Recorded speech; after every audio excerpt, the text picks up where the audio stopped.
आज हम करने वाले हैं क्लास 10 साइंस का chapter first chemical reactions and equations.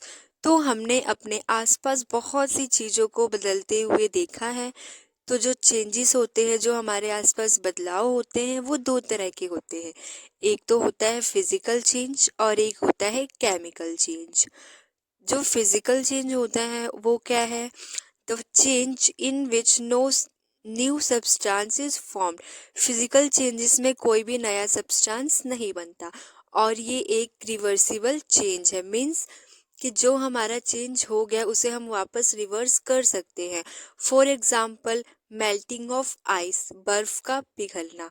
अब हम बर्फ से वाटर यानी आइस से वाटर बना सकते हैं, वाटर से आइस। ये क्या है? रिवर्सिबल है।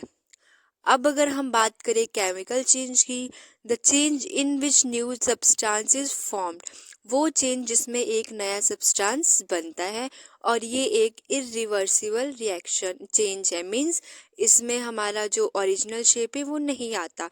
For example fire, wood fire मतलब लकड़ी में आग लगना। लकड़ी जलने के बाद राख बन जाती है, राख वापस लकड़ी नहीं बन सकती। तो ये कैसा एग्जाम्पल है? ये है इरिवर्सिबल चेंज। तो बच्चों, मुझे आशा है कि आपको फिजिकल और केमिकल चेंज समझ आ गया होगा। उसके बाद हम करने वाले हैं इस चैप्टर के अगले टॉपिक को। तो उस टॉपिक को करने से पहले हम दो चीज़ें समझते हैं, जो है रिएक्टेंट और प्रोडक्ट। रिएक्टेंट्स क्या होते हैं? Reactant are the chemical substance which participate in chemical reaction. So reactant वो सब्सटेंस होते हैं जो केमिकल रिएक्शंस में पार्टिसिपेट करते हैं। रिटन ऑन लेफ्ट साइड, और जो रिएक्टेंट होते हैं वो हमारे केमिकल रिएक्शन में लेफ्ट साइड लिखे होते हैं। मीन्स कोई भी रिएक्शन होता है तो जो सब्सटेंस होते हैं जो मिलके आपस में रिएक्ट करते हैं उन्हें बोलते हैं रिएक्टेंट। अब बात करते हैं प्रोडक्ट की। The product are the new substance formed. तो जो केमिकल रिएक्शन में नया सब्सटेंस बनता है उसे बोलते हैं product. It is written on right hand side. इसे हम राइट हैंड साइड में लिखते हैं। ओके, तो आई होप कि आपको रिएक्टेंट और प्रोडक्ट समझ आ गए होंगे। अब हम पढ़ते हैं कि आखिर ये केमिकल रिएक्शंस होते क्या हैं। तो the process in which a substance undergo a chemical change to produce new substance. कोई भी सब्सटेंस जिसमें केमिकल चेंज होता है और वो नया सब्सटेंस बनाते हैं उसे बोलते हैं केमिकल रिएक्शन। फॉर एग्जाम्पल हमारा दे रखा है फॉर्मेशन ऑफ अमोनिया, नाइट्रोजन और हाइड्रोजन, ये दोनों मिलके कंबाइन होके हमारा प्रोडक्ट बनाए NH3। तो बच्चों इसमें क्या हुआ? जो नाइट्रोजन और हाइड्रोजन है वो रिएक्ट किए, तो वो क्या है? रिएक्टेंट। जो नया प्रोडक्ट फॉर्म हुआ वो क्या है? प्रोडक्ट। तो आई होप कि आपको समझ आया होगा। दूसरा एग्जांपल देखिए, फॉर्मेशन ऑफ वाटर, वाटर का बनना। तो इसमें हाइड्रोजन प्लस ऑक्सीजन दोनों कंबाइन करके वाटर बनाए। हाइड्रोजन ऑक्सीजन हमारे लेफ्ट हैंड साइड में है, मतलब रिएक्टेंट। जो प्रोडक्ट बना वाटर वो क्या है? प्रोडक्ट। और वो कहाँ लिखते हैं? राइट हैंड साइड में। ओके बच्चों, अब हमने समझ लिया केमिकल रिएक्शंस क्या होती है।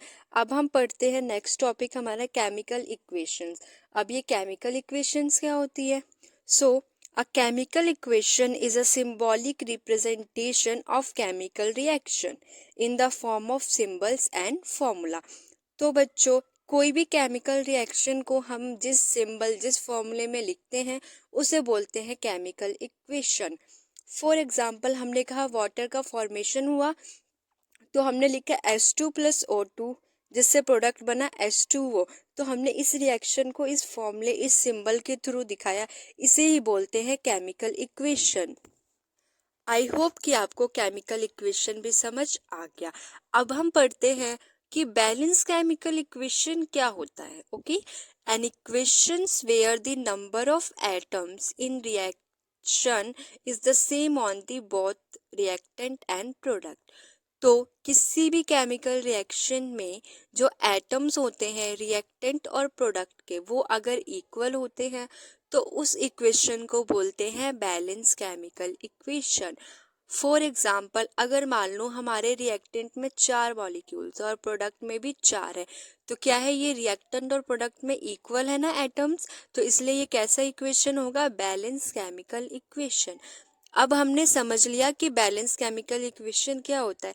अब हम ये पढ़ते हैं कि हम किसी भी इक्वेशन को बैलेंस क्यों करते हैं। भाई जरूरी ही क्या है कि कोई भी इक्वेशन बैलेंस हो। ओके, सो हम इसलिए करते हैं किसी भी इक्वेशन को बैलेंस, ताकि वो law of conservation of mass को फॉलो करे।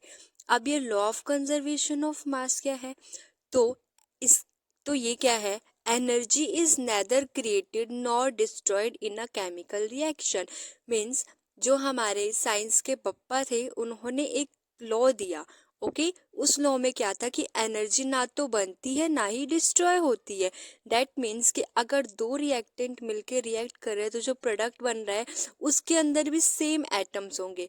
तो इस वजह से हम किसी भी इक्वेशन को बैलेंस करते हैं ताकि वो हमारे बप्पा का रूल फॉलो करे। ओके, तो आई होप कि आपको समझ आया होगा कि हम बैलेंस क्यों करते हैं किसी भी इक्वेशन को, ताकि हम बप्पा का रूल यानी कि जो एनर्जी है वो रिएक्टेंट और प्रोडक्ट में इक्वल हो, इसलिए हम यूज करते हैं। ओके, अब हमें पता चल गया कि बैलेंस केमिकल इक्वेशन क्या होता है और हम किसी भी इक्वेशन को बैलेंस क्यों करते हैं। अब नेक्स्ट है कि भाई हमें पता है करते, लेकिन हम क्यों करते पता चल गया क्यों करते, लेकिन कैसे करते हैं, कुछ स्टेप्स होंगे करने के लिए। अब देखते हैं किसी भी इक्वेशन को बैलेंस कैसे करते हैं। फॉर एग्जाम्पल अगर हम यही जो हमने अभी रिएक्शन देखा था, फॉर्मेशन ऑफ वाटर, पानी का बनना, तो हम एक बार रिएक्शन देखते हैं। H2 plus O2 gives H2O। तो अगर हम यहाँ पे देखें तो जो हमारा लेफ्ट हैंड साइड है वो क्या है, यस रिएक्टेंट, और जो राइट हैंड साइड है वो क्या है, प्रोडक्ट। ओके, तो हम अगर देखें तो हमारे रिएक्टेंट में हाइड्रोजन कितने हैं, 2, ऑक्सीजन भी कितने हैं, 2। ओके, फिर अगर हम प्रोडक्ट की बात करें तो हाइड्रोजन कितने हैं, 2, ऑक्सीजन कितना है, 1, ऑक्सीजन 1 तो कम है, तो इसको हमें क्या करना पड़ेगा, बैलेंस, तभी तो बप्पा का रूल फॉलो करेंगे। तो बैलेंस करने के लिए आपको क्या करना है, जितने भी रिएक्टेंट में जो एलिमेंट्स जैसे हाइड्रोजन और ऑक्सीजन है उसको लिखना है, सेम प्रोडक्ट में भी हाइड्रोजन और ऑक्सीजन लिखना है। कितने हैं, रिएक्टेंट में हाइड्रोजन 2 है, ऑक्सीजन भी 2 है। अगर प्रोडक्ट की बात करें तो हाइड्रोजन इसमें कितना है, 2, ऑक्सीजन कितना है, 1। ठीक है, अब क्या करेंगे हम, ऑक्सीजन तो इक्वल नहीं है तो ऑक्सीजन को हमें बराबर करना होगा। ठीक है, तो बराबर करने के लिए हम क्या करेंगे, जो हमारा प्रोडक्ट में ऑक्सीजन है, हाँ एक और बात बच्चों, हमारा जो प्रोडक्ट में ऑक्सीजन है वो H2 के साथ है, मतलब H2O हाइड्रोजन के साथ है। तो अगर हम ऑक्सीजन के आगे हम 2 नहीं लगा सकते, अगर हमें 2 लगाना है तो हमें पूरे H2O के साथ लगाना होगा।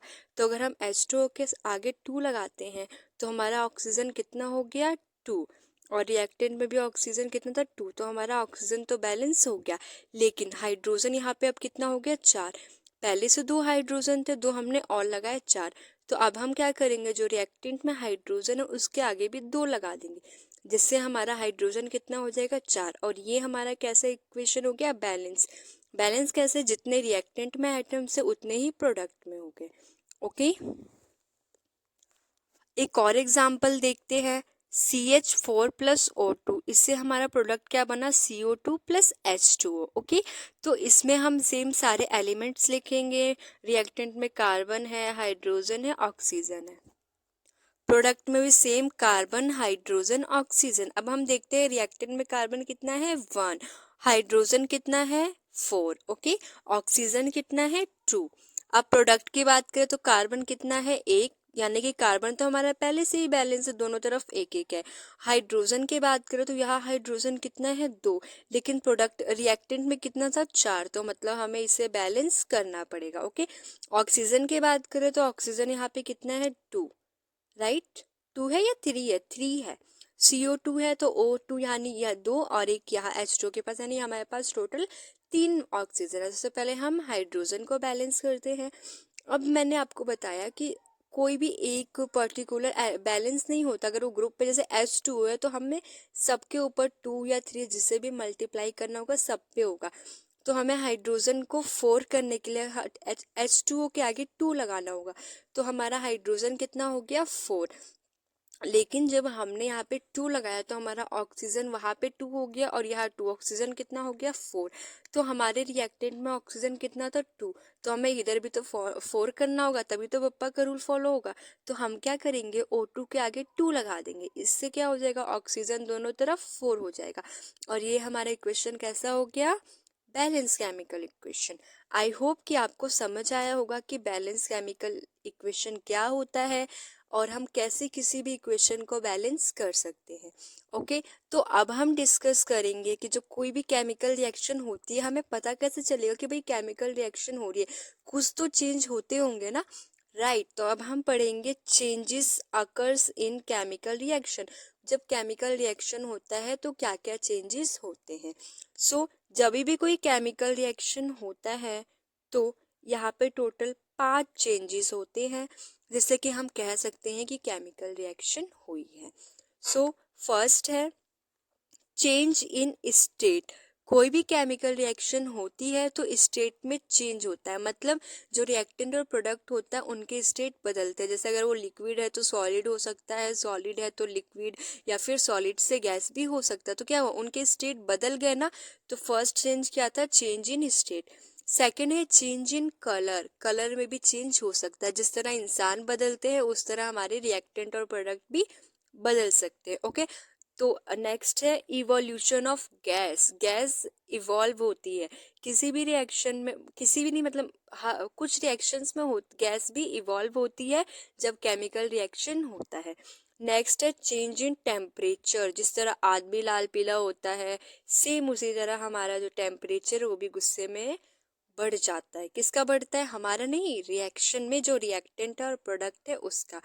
नेक्स्ट है प्रेसिपिटेशन। प्रेसिपिटेशन भी फॉर्म होती है। तो बच्चों ये थे जो हमारे केमिकल रिएक्शंस में चेंजेस होते हैं।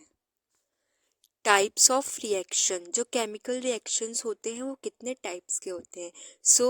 जो केमिकल रिएक्शंस होते हैं वो होते हैं 5 टाइप्स के। कौन कौन से हैं, combination reaction, decomposition reaction, displacement reaction, double displacement reaction, oxidation and reduction. तो 1 बाय 1 देखते हैं कि आखिरकार ये होते क्या है। फर्स्ट है combination reaction. Such a reaction in which single product is formed from 2 or more reactant. जब 2 या 3 रिएक्टेंट मिल के एक प्रोडक्ट बनाते हैं, एक सिंगल प्रोडक्ट बनाते हैं, उसे बोलते हैं कॉम्बिनेशन रिएक्शन। फॉर एग्जाम्पल अगर क्लास में 2-3 बच्चे हैं, तीनों को बोला है कि तुम तीनों मिलकर एक असाइनमेंट बनाओ, तो वो क्या कर रहे हैं, तीनों मिलके एक बना रहे हैं ना प्रोडक्ट। तो वो तीनों क्या हो गए, रिएक्टेंट, तीनों मिलके एक प्रोडक्ट बना रहे हैं। तो ये कौन सी रिएक्शन हो गई, कॉम्बिनेशन रिएक्शन। ओके, एग्जाम्पल है बर्निंग ऑफ कॉल, जैसे कार्बन और ऑक्सीजन, ठीक है, दोनों मिलके क्या बना रहे हैं, कार्बन डाइऑक्साइड। ओके, उसके बाद है हमारा formation of water, hydrogen plus oxygen, ये 2 रिएक्टेंट मिलके क्या बना रहे हैं, वाटर, H2O। तो ये था हमारा कॉम्बिनेशन रिएक्शन। नेक्स्ट है decomposition reaction. Okay, single reactant breaks down to form simpler product. इसमें क्या होता है, एक सिंगल रिएक्टेंट जो होता है वो बेचारा बहुत मेहनत करके प्रोडक्ट बनाता है। Okay, for example calcium carbonate CaOCO3, इससे हमारा क्या प्रोडक्ट बना, calcium oxide plus carbon dioxide. मतलब क्लास में एक बच्चा है, उस बेचारे एक बच्चे से हमने 3 या 4 काम करवाए। ओके, तो वो एक रिएक्टेंट है लेकिन उसने प्रोडक्ट ज़्यादा बनाए, तो ये कौन सा रिएक्शन है, डिकम्पोजिशन रिएक्शन। ओके, अब यहाँ पे जो रिएक्टेंट होता है वो टूट के प्रोडक्ट बना रहा है। ओके, मीन्स वो बच्चा क्या कर रहा है, खुद मेहनत करके 3 काम कर रहा है, तो कुछ तो उसको देना पड़ेगा ना, तभी तो भाई वो 3 काम करेगा। सेम इसी तरह इसमें भी जो रिएक्टेंट होते हैं उसे हम 3 चीज़ देते हैं, एनर्जी देते हैं 3 फॉर्म में। फर्स्ट है सनलाइट, जो हम डिकम्पोजिशन रिएक्शन है उसके जो रिएक्टेंट होते हैं उसको प्रोडक्ट बनाने के लिए हम उसे क्या दे सकते हैं, सनलाइट। सेकेंड है हीट, हम उसे हीट भी दे सकते हैं। और थर्ड क्या है, इलेक्ट्रिसिटी, बिजली के झटके। तो ये तीन चीज देख के हम उस एक सिंगल रिएक्टेंट को तोड़ के प्रोडक्ट बनाते हैं। ओके, सो चलो इनके भी एग्जांपल्स देख लेते हैं। सो फर्स्ट है वाटर 2H2O, इसको हमने इलेक्ट्रिसिटी यानी बिजली का झटका दिया तो ये बेचारा टूट के प्रोडक्ट बनाया। प्रोडक्ट क्या बना, हाइड्रोजन प्लस ऑक्सीजन। तो ये हमारा डिकम्पोजिशन रिएक्शन है। इलेक्ट्रिसिटी दी तो हम इसे इलेक्ट्रोलाइसिस ऑफ वाटर भी बोलते हैं, जिसमें वाटर यानी पानी को बिजली के झटके देके उसको तोड़ के दो प्रोडक्ट बनाया जाता है। नेक्स्ट है हीट, यानी कि हीट देते हैं। जैसे कैल्शियम कार्बोनेट अगर हम उसको हीट देंगे तो वो टूट के क्या बनाएगा, calcium oxide plus carbon dioxide. Okay, तीसरा है सनलाइट, मतलब उस बेचारे को धूप में रख के सनलाइट देख के प्रोडक्ट, जैसे कि हमारा 2AgBr है। ओके, 2AgBr सिल्वर ब्रोमाइड है, अगर हम उस पर सनलाइट देंगे तो वो टूट के सिल्वर और ब्रोमाइड दोनों अलग हो जाएंगे। तो ये हमारे एग्जाम्पल थे डिकम्पोजिशन रिएक्शन के। सो थर्ड रिएक्शन है हमारा displacement reaction. A chemical reaction in which a more reactive substance displaces a less reactive substance from its compound. Okay, so displacement reaction में क्या होता है, जो more reactive substance होता है ना वो less reactive वाले को हटा के उसकी जगह पे खुद लग जाता है। ओके, फॉर एग्जाम्पल किसी कोई क्लास है, उसमें क्या एक जो एक बहुत हट्टा कट्टा है वो बैठा है पीछे, और एक बिल्कुल बेचारा कमजोर है, एक्टिव नहीं है, वो बैठा है आगे। तो जो हमारा पीछे वाला बच्चा है जो मोर एक्टिव है वो उसको हटा के आगे से हटा के खुद वहाँ बैठ सकता है। ओके, और जो पतला है वो बेचारा कुछ बोल भी नहीं सकता, भाई वो पहले से हट्टा कट्टा मार वार देगा तो वो बेचारा चुपचाप हट जाएगा। इसी को बोलते हैं डिस्प्लेसमेंट रिएक्शन, जब एक मोर रिएक्टिव जो एलिमेंट होता है वो लेस रिएक्टिव को हटा के उसकी जगह पे खुद लग जाता है। For example iron Fe plus copper sulphate CuSO4, इसमें जब रिएक्शन हुई तो आयरन क्या था, मोर हट्टा कट्टा था, मोर रिएक्टिव था, तो उसने क्या कॉपर को हटा के वहाँ पे खुद लग गया, तो प्रोडक्ट क्या बना, आयरन सल्फेट, और बेचारा कॉपर अलग निकल गया। तो ये था हमारा डिस्प्लेसमेंट रिएक्शन। अब फोर्थ रिएक्शन है हमारा double displacement reaction. Okay, it double displacement reaction involves the exchanges of ions between two reactant to create two new molecules, two new product भी बोल सकते हैं। सो डबल डिस्प्लेसमेंट में क्या होता है, इसमें एक्सचेंज ऑफ आयंस होता है, मीन्स दो आयंस से वो एक दूसरे से एक्सचेंज हो गए। मतलब क्लास में दो फ्रेंड्स बैठे, उसने कहा नहीं मुझे आगे बैठना है, तो पीछे जगह, कोई बात नहीं। तो जो बच्चा पहले पीछे बैठा था अब वो आगे वाले की जगह पे आ गया, और जो आगे बैठा था वो पीछे वाली जगह पे पीछे बैठ गया। मीन्स यहाँ पे क्या हुआ कि भाई दोनों प्यार से अपना एक्सचेंज हो गए। ओके, जैसे कि हमारा कोई रिएक्टेंट ए है और बी है। ओके, ए है हमारा और बी, तो क्या होगा, ए हमारा बी की जगह पे चला जाएगा, बी ए की जगह पे। For example Na2SO4 plus BaCl2। Okay, इससे प्रोडक्ट क्या बनेगा BaSO4 प्लस 2NaCl, यानी कि यहाँ पे हमारा रिएक्टेंट में sodium sulphate plus barium chloride था। तो जो सोडियम और बेरियम वो फ्रेंड थे, उसने क्या किया कि बेरियम सोडियम की जगह पे चला गया और सोडियम बेरियम की, तो हमारा प्रोडक्ट क्या बना, barium sulphate plus sodium chloride. Okay, तो ये रिएक्शन थी हमारी डबल डिस्प्लेसमेंट। नेक्स्ट है ऑक्सीडेशन एंड रिएक्शन। तो फिफ्थ टाइप की रिएक्शन हमारी होती है ऑक्सीडेशन एंड रिडक्शन रिएक्शन।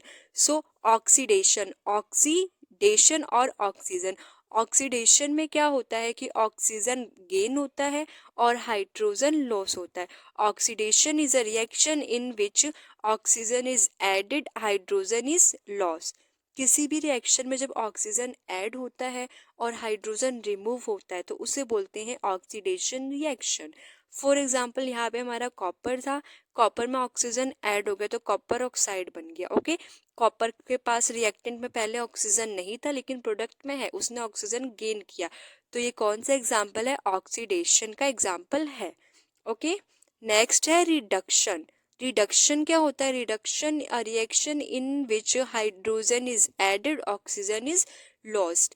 वो रिएक्शन जिसमें हमारा हाइड्रोजन गेन होता है और ऑक्सीजन लॉस होता है। ओके, ऑक्सीडेशन और रिडक्शन दोनों में कट्टर दुश्मनी है।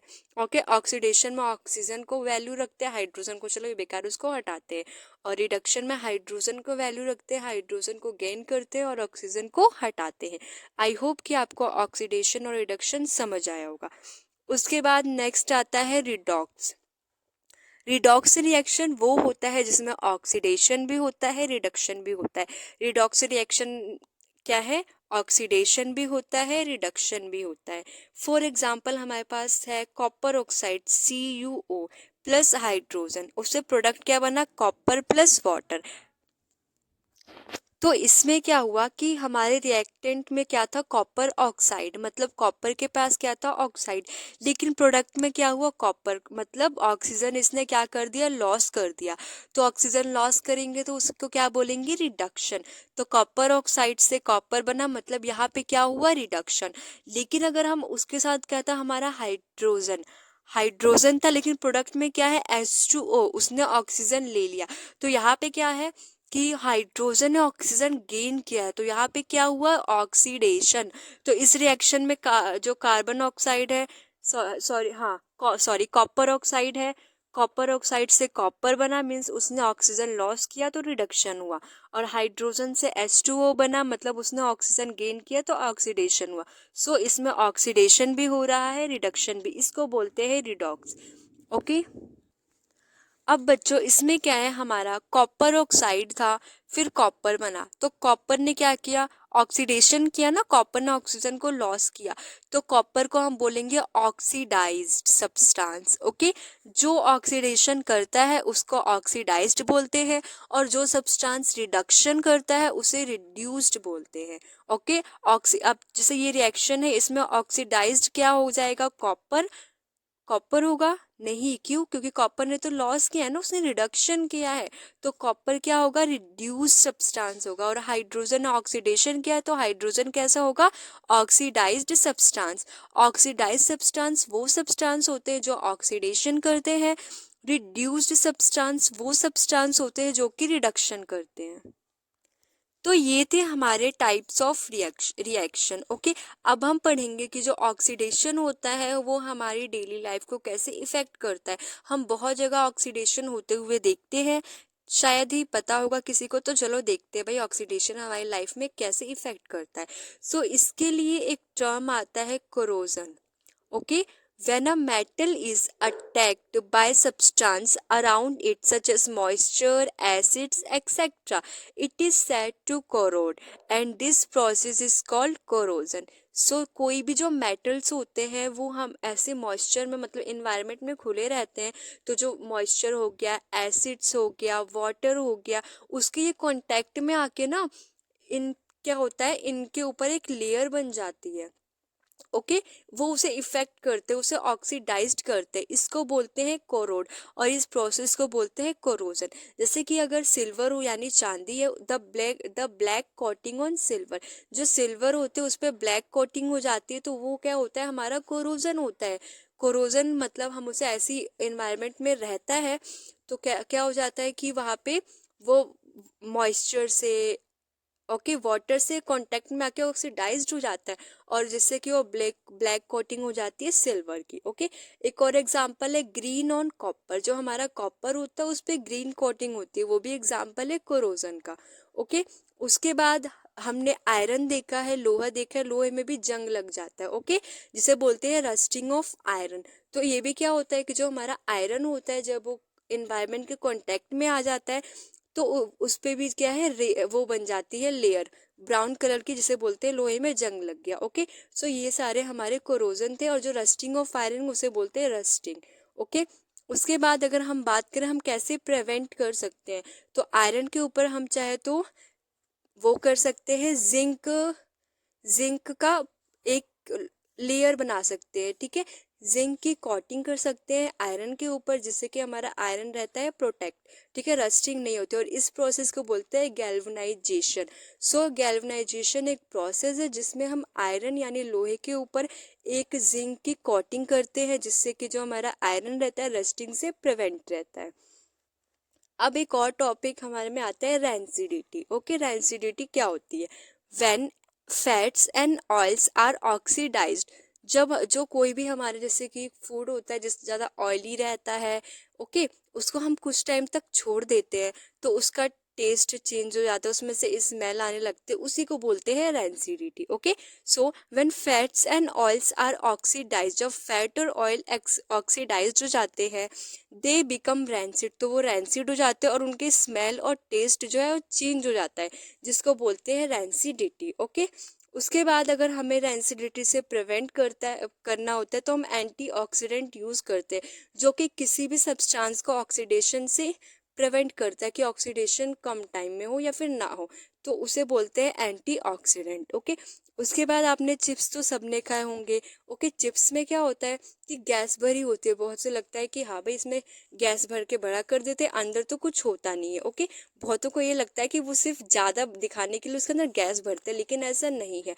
उस चिप्स में नाइट्रोजन गैस होता है जो कि एंटीऑक्सीडेंट की तरह काम करता है। मीन्स उसके अंदर जो भी चिप्स है, कुरकुरे है, उसको रैंसिडिटी होने से प्रिवेंट करता है, बचाता है, ताकि उसमें ऑक्सीडेशन कम हो और वो फूड प्रिवेंट हो, खाने के लायक हो। तो ये था हमारा chapter first, chemical reactions and equations. I hope कि आपको पसंद आई होगी।